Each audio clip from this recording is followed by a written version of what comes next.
and gentlemen, welcome to the 10-minute afternoon news. I'm Ali Choi.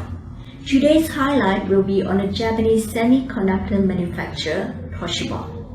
Toshiba is a multinational company selling a range of products and services including information technology and communications equipment, consumer electronics, household appliances, office equipment, and many more.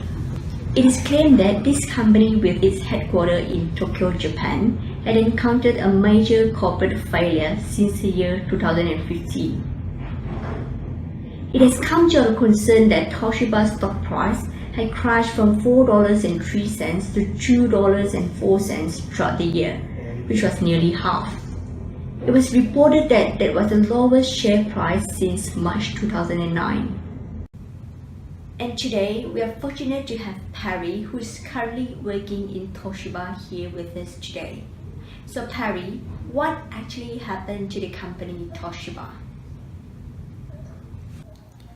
Hi Ellie, I'm an employee of Toshiba and I'm going to tell you a little bit about the historical background of decline.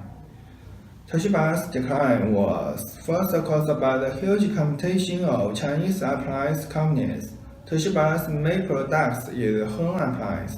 With the rise of the Chinese electrical appliance and types, although Japanese electrical home appliance in technology still has some advantages. The product design, product iteration, price have been unable to compete with Chinese companies. Toshiba's home appliance business is increasingly unprofitable. It has launched a transformation to focus on energy, semiconductors, and infrastructure. For example, Toshiba transferred 80.1% of the shares of the main-body Toshiba Life Electrical Appliance Company to Media Group.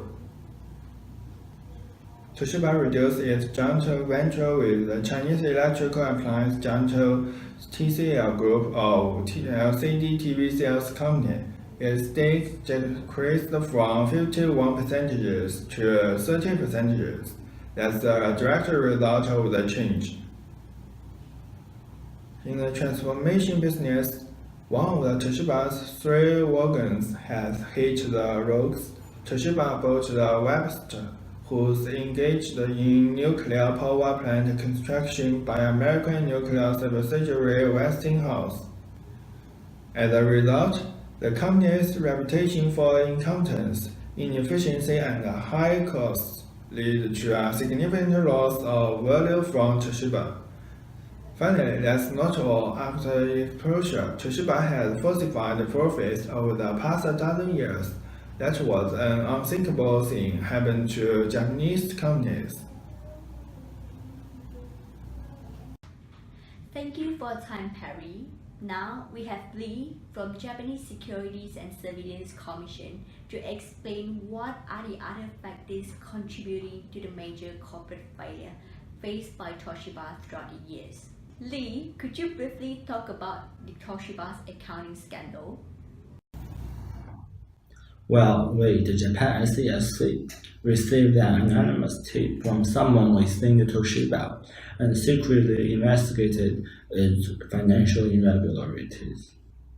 After the scandal went public, Toshiba had to hire a third-party auditing team to conduct an independent audit. After a 3-month investigation, the third-party team found that from 2008 to 2014, Toshiba covered huge losses and a false net profit of 1,500 billion yen was fabricated. The financial fraud mainly involved overstated profits in multiple Toshiba business units, including the major products unit, the PC unit, and the semiconductor unit. And why did Toshiba commit the fraud at the first place? The independent investigators suggest that it is possible Toshiba executives are concerned that the Fukushima nuclear power plant accident will have a negative impact on the performance of its nuclear sector. So unrealistic performance requirements for other business units was being made. therefore encouraged the fraud indirectly. From what you have known, what was the government's reaction after the issue of corporate scandal? On December 7, 2015, after reviewing the third party's auditing report based on Financial Commodity Exchange Act, we found that Toshiba is guilty of reporting falsified public documents, and it is recommended that Japanese Financial Service Agency should impose a fine of 70 billion yen, which is the highest fine in the history of Japan. Following the company's $1.5 billion accounting scandal, we can see that the public, in particular the shareholders, have started losing confidence on Toshiba. Let me invite the Chief Financial Officer of Toshiba, Mimi. Could you please share with us your findings on financial statements after the scandal issue? Sure.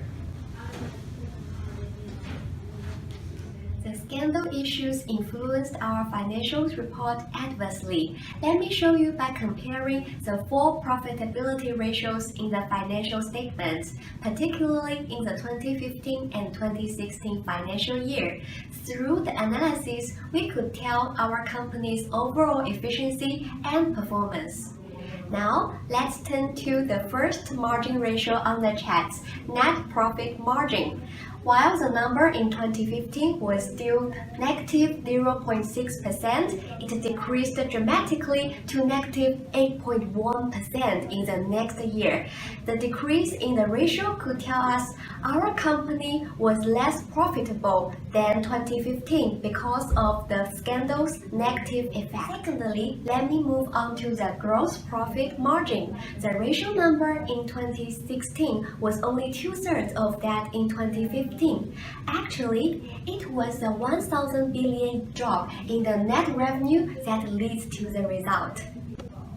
The third important ratio is ROA. You could see that in 2016, the ratio declined significantly from negative 0.06% to negative 8.5%. It shows that our company is doing a bad job in using its assets to generate sales. The main reason is the 422 billion yen decrease in net income. Finally, ROE slumped from negative 3.6% to negative 65.1%. So our company is not producing a return for our owners efficiently. All in all, the poor performance in financial ratios related to profitability can help us predict the corporate failure. For interpreting the company's profitability ratio, let me now present to you the internal auditor of Toshiba, Yu Chu-hong. She'll be analyzing the company's liquidity ratio and Z-score so as to predict Toshiba's operating state. Okay. Let's analyze the liquidity of the company. In this case, we choose 2 different ratios to analyze Toshiba's liquidity performance. The first ratio is current ratio. You can see here, in 2015, the current ratio is 1.15, while in 2016, the current ratio was 1.13. We can go back to the original resources to find the reason. You can see here, in 2016, the current liability is little higher than that in 2015. The increase of the current liability makes the decrease of the current ratio. The second ratio is quick ratio, and we use this formula to calculate the quick ratio and come out the result that in 2015, the quick ratio is 0.83, while in 2016 the quick ratio is 0.88. As we discussed before, the company sold many subsidiary business and assets, and it may result in the increase of the cash on hand and accounts receivable, making the quick ratio increase. It's easy to find that the quick ratio is less than 1, and it is indicate that there are more current liability than cash on hand and accounts receivable, and the company is having a financial difficulty. At last, we calculate Z-score. In 2015, the Z-score is 2.18, and it is between 1.8 and 2.9 that the company was in a danger zone. While in 2016, the Z-score dropped dramatically to 0.76, which is quite below 1.8, indicating a higher probability of failure. As we can see, Toshiba has now left a deep stain on Japan. It is weighed down by the near disastrous losses from its nuclear power station business, which has now started serious thinking about a Chapter 11 bankruptcy filing. Although a committee-based corporate governance system has been in place since 2003, it is essential for Toshiba's directors and executives to ensure full compliance and transparency in all forms of reporting. Thank you.